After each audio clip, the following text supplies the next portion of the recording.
All right, folks, I dropped this book September 2022, White Fear, How the Browning of America is Making White Folks Lose Their Minds. What did I say in this book?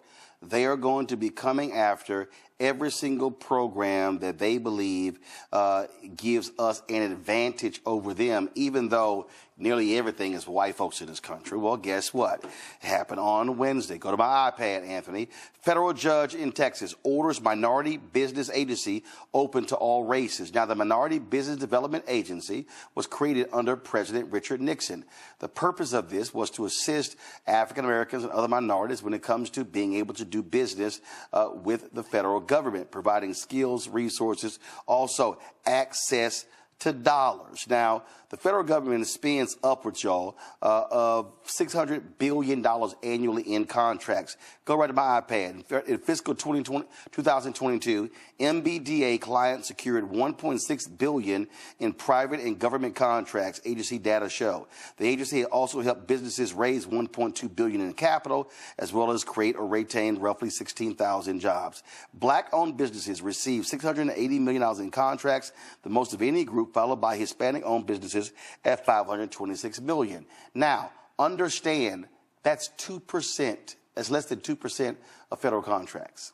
Oh, so what do these white conservatives do? They sued. So they argued that, oh, these are discriminatory, and then they give an unfair advantage to certain groups, as if white Americans have not had a massive advantage. So what they did was they filed a suit in Texas. And let me explain to you what they're doing, because they're judge shopping. They are specifically filing lawsuits in places knowing that judge is going to rule in their favor.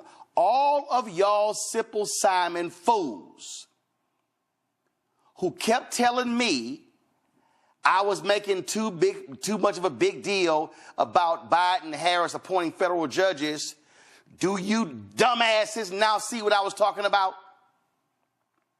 This one, again, out of 900 plus federal judges in America, this one federal judge issues this opinion and rules that the MBDA must now serve everybody and not just minorities. Go to my iPad. This judge, Pittman, has emerged as a consistent conservative voice on a range of politically volatile issues. In November 2022, he struck down President Biden's student loan forgiveness program. Months earlier, he set aside a Texas law barring adults younger than 21 from carrying handguns after concluding that age restrictions violated the Second Amendment right to bear arms. Now, here's the deal. If the MBDA under the Commerce Department does not appeal this decision, this goes into effect all across the country. Scholars are now saying, oh, guess what? This ruling could very well change every single federal program that deals with disadvantaged businesses. Oh, I'm not done, Simple Simons out there. Guess what's then going to happen? They're going to go after every state program. Then they're going to go after every county program and every school district program and every city program. They're going to go after every single program. Oh, let's go beyond companies. They're going to go after corporate America. They've already gone after academia. So what they're saying is, oh no, you should be measuring everybody the same, even though white folks have been getting the hookup in everything. But y'all say the judges Biden Harris appoint don't matter. Oh, Trump gonna fill my pockets with some money, so we gonna roll with him. Stephen Miller, Trump's white nationalist top advisor, he was the one behind the lawsuit that stopped the money going to black farmers. So all you dumbasses running around here talking about Trump, when y'all tell me about Waka Flocka and Lil Wayne and Kodak Black and all of them, don't nobody want to talk about their lawsuits stopping and targeting black people. And you know what they doing, Matt?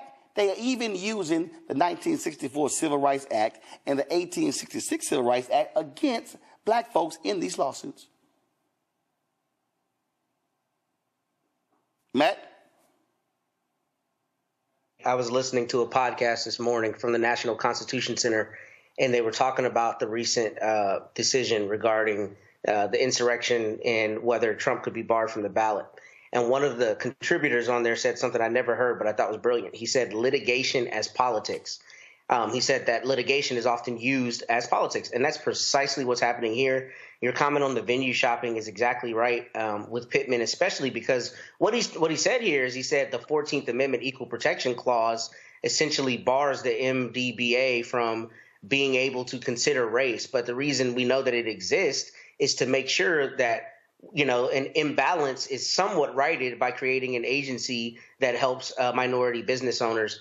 And I think what is so problematic about this, but is so important to your point that you always make, is that, there's just a fundamental presumption that when you step into a judge's courtroom, he or she is supposed to be fair. But the reality is there are lawyers, including me. When I file a lawsuit, I have to consider the venue where I'm filing it, right? If I file in a judge's court where I know she's more inclined to be plaintiff friendly, then I know that may help my client.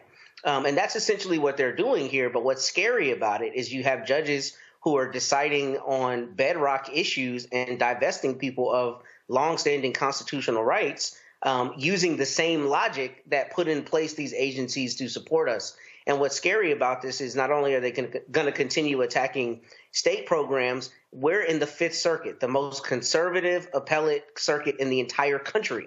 So the idea that the Fifth Circuit is not going to rubber stamp this is absurd. They are likely going to rubber stamp it. And then you get to a conservative Supreme Court with a 6-3 majority that has already said universities can't use race in their determinations. So the problem with this is it's going to set a precedent, or could set a precedent, where all the programs that are in place to try to right that imbalance to some extent are going to be under attack. And we're going to be going back to before the 1960s and the Warren Court that put in place some of these constitutional rights to help us, or recognize these constitutional rights to give us a fair shot in this country.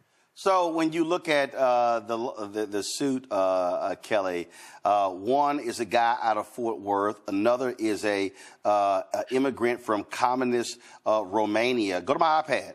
Another one is a white man out of Colorado, and then their whole deal is like, oh, they just wanted to be able to grow their businesses, and they all worked hard to get where they are. They all overcame obstacles in pursuit of the American dream. They all cared deeply about their businesses, and they all wanted but couldn't obtain assistance from the same federal program. They're also white, a salient detail in this case. Now, guess what? What Pittman didn't talk about are the programs that the federal government had to benefit women.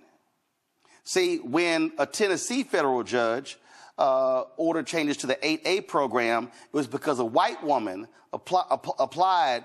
Oh, same thing. I'm looking to grow my business, and I can't use those services.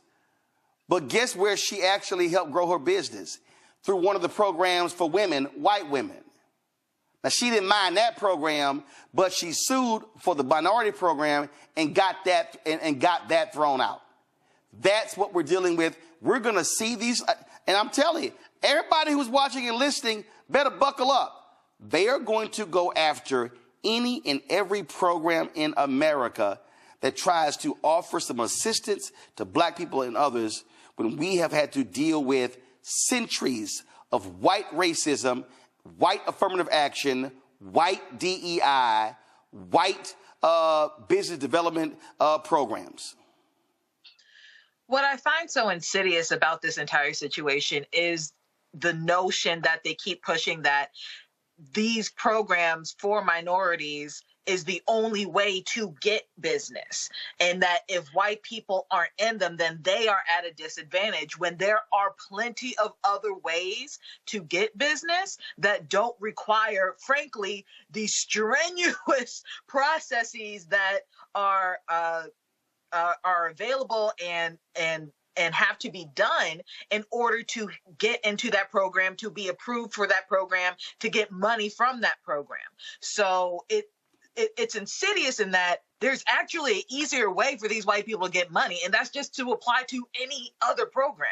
But the fact of the matter is they can't stand the thought of black people, of minorities, having any type of advantage, which I don't even like using that word in this context, because it's not even an advantage so much as it is a balancing act. It tips the scale so that everything is relatively equal. I'm not even going to say fully equal, but more equal than it was. And they can't stand the fact that there are people in this country, Black people in this country, who are just as good as them and actually need the help because they've been so disenfranchised. And it just comes off as greedy, as insidious, as seated hatred for Black people as a whole to be as full Americans as white people have already been. So, Michael, here's what they're trying to say. Oh, well, the categories are just too broad, so they're assuming that this applies to all, and so then they go, well, this doesn't apply to an Oprah, so this is just too broad and unfair. Yeah, this is a huge backlash to 2 terms of President Barack Obama, and it was unleashed this backlash was unleashed under Donald Trump's administration.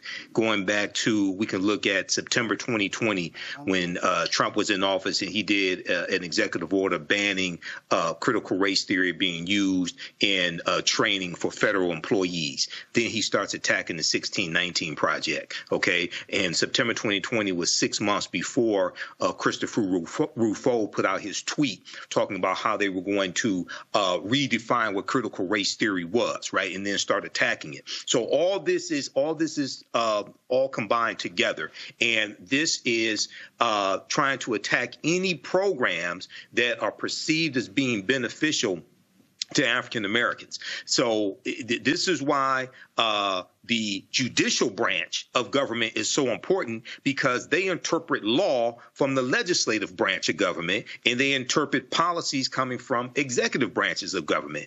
So we're going to see more of this. And when you had the sisters on from the Fearless Fund, okay, you talked about how we were going to see more of this and how they were going to use that lawsuit from Ed Blum. You said he was really trying to attack corporations. Here we see this attack on the federal government, and for them to use the 14th Amendment, which was created for African Americans, the 14th Amendment of 1868. Now they're trying to use that Reconstruction Constitution against us, and then trying to use the Civil Rights Act of 1866, which allowed African Americans to enter into contracts, legal agreements. That was specifically for African Americans. Now they're trying to use that against us also. So this is why elections have consequences, and why it's important to understand history. And once again, we have to take these people out of power, because it's going to get worse if we don't fight back. Yeah, I mean, again, I keep, and so for all y'all Simple Simons, hey man, you ain't that but a Democratic shield. All you done is said here, shilling for the Democrats. Do you idiots realize every single one of these judges ruling against affirmative action, ruling against the MBDA, ruling against the Fearless Fund, ruling for all of these folks, they're all conservative, Republican appointed judges. Mm-hmm. Can I jump in there? Go ahead. Can I say something? I just wanted to say, Michael really hit something on the head that's super important.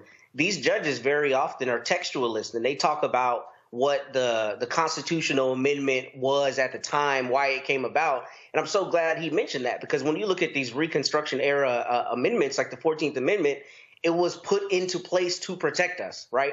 So the idea that a judge would use it as a bludgeon against the very people it was intended to protect is not only intellectually dishonest, but it shows you the reality of a conversation I was having with a lawyer the other day in the elevator in Travis County, where he said, man, I'm mad about that Supreme Court ruling. It very often seems like judges just come up with the destination and make up BS to get to that destination.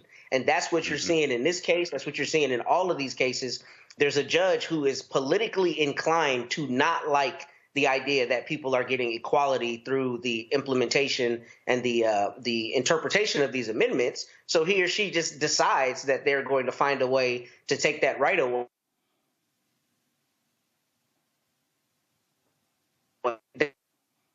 cases. People don't realize it, but it's intellectually dishonest if your whole ideology is textualism, because the 14th Amendment came about to protect the very people it was used as a bludgeon against in this order. And again, for folks who don't understand this here, federal judges are appointed by the president. Federal judges are confirmed by the United States Senate. So if you want more judges like this guy, by all means, go vote for Trump. And by all means, elect the Republican United States Senate. But if you don't like this ruling, you might want to vote for Biden-Harris. And then you might want to make sure that Democrats control the Senate. I keep telling y'all, all this stuff is related. Student loan forgiveness. Going to a break. We'll be right back. Roland Martin, Unfiltered, on the Black Star Network. For this 10-week online history course, go to our website, AfricanHistoryNetwork.com, AfricanHistoryNetwork.com. Okay, there's a 10-week online history course called Ancient Kemet, the Moors, and the Ma'afa, Understanding the Transatlantic Slave Trade, what they didn't teach you in school. I teach the class on Saturdays, 2 p.m. to 5 p.m. Eastern Standard Time. Our next classes are Saturday, March 9th, Saturday, March 16th, March 23rd, and March 30th. Okay, and then we have a few more classes after that. The class is on sale, $80, regularly $130. We do the sessions live. All the sessions are archived and recorded. You can go back and watch this anytime. So even after the course is over with, you can go back and watch the entire class, okay? And we instead of 10 sessions, we're going to do at least 11, possibly 12. The course outline, the lesson plans for all 10 classes or 10 plus classes are laid out here. And I'll go through and update it periodically because we add a few additional subjects. But we take you through our history. We deal with thousands of years of history and what leads up to the transatlantic slave trade taking place. So we deal with archaeological discovery that have come out in the last 10, 20. So we deal with Egypt on the Potomac and how the layout of Washington, D.C. is based upon ancient African principles coming out of ancient Kemet, ancient Egypt. Kemet, one of the original names for Egypt, meaning land of the blacks. We look at the African origins of Star Wars and the Assyrian drama. There's an excerpt of an interview that I did with Professor Kaba Hiawatha Kamene, where we look at this information. We look at the Hannibal Barca and the Punic Wars, okay, and especially the Battle of Cannae, 216 BC. We look at Hannibal crossing the Alps, crossing the Pyrenees, 219 BC, but the Battle of Cannae, 216 BC. The Battle of Zama, 202 BC, where Hannibal Barca is defeated by Publius Cornelius Scipio. And Publius Cornelius Scipio takes the surname Africanus after he defeats Hannibal Barca at the Battle of Zama in 202 BC. Africa is not named after a Roman general. The Roman general took the surname Africanus after he defeated Hannibal Barca. And we know that Africanus is Latin, meaning belonging to Africa. It's Latin, meaning belonging to Africa. We look at the 800-year occupation of the Europes, of the Africans known as the Moors, who take the teachings from the Nile Valley region of Africa into Europe.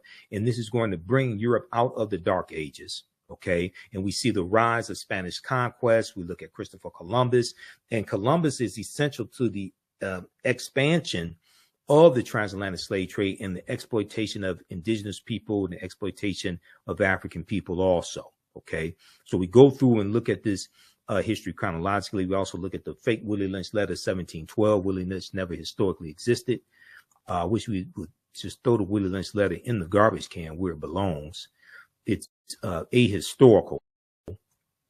There are words in the Willie Lynch letter that didn't even exist in the early 1700s. Okay, the sentence structure, the syntax is not what they is not coming from England. That's 20th century sentence structure, and their words from the 20th century, from the industrial and the automotive industry, things like that are in that letter. That was written about 1970 by Dr. Kwabena Ashanti, who's come out and admitted he wrote the Willie Lynch letter, and his Professor Manu Ampim who I'll be interviewing later this month, who exposed Dr. Kwabena Ashanti as the author of the Willie Lynch letter. It's a fraud. Dr. Kwabena Ashanti meant well, but I think it's done more harm than good. Okay, so you can register for that course at our website, AfricanHistoryNetwork.com. All right, let's continue here. And I posted the information here in the thread of the broadcast as well. You can also email us through the website if you have any questions. Right here where it says contact the African History Network, you can email us through the website right there. You can email us also, okay? And if you want to support us through PayPal or Cash App, let's see, we have a preview of the class here, and we have information for the African History Network show, Sundays, 9 p.m. to 11 p.m. Eastern Standard Time. We broadcast on my social media platforms. And we have our audio podcast on iHeartRadio, iTunes, Castbox, FM Player, TuneIn. It's about 9 different audio podcast platforms, okay? And you can support us also through PayPal and Cash App right here. $ the AHN show through Cash App, $ the AHN app. Click on the link here, takes you to our Cash App QR code. And I had to create this graphic because some people set up fake African History Network Cash App accounts. So these other ones out here are fake ones. Our tag is $ the AHN show, SHOW, and it may show my picture when you go to it also. But we have, click here on the link. We have the actual QR code, and this is our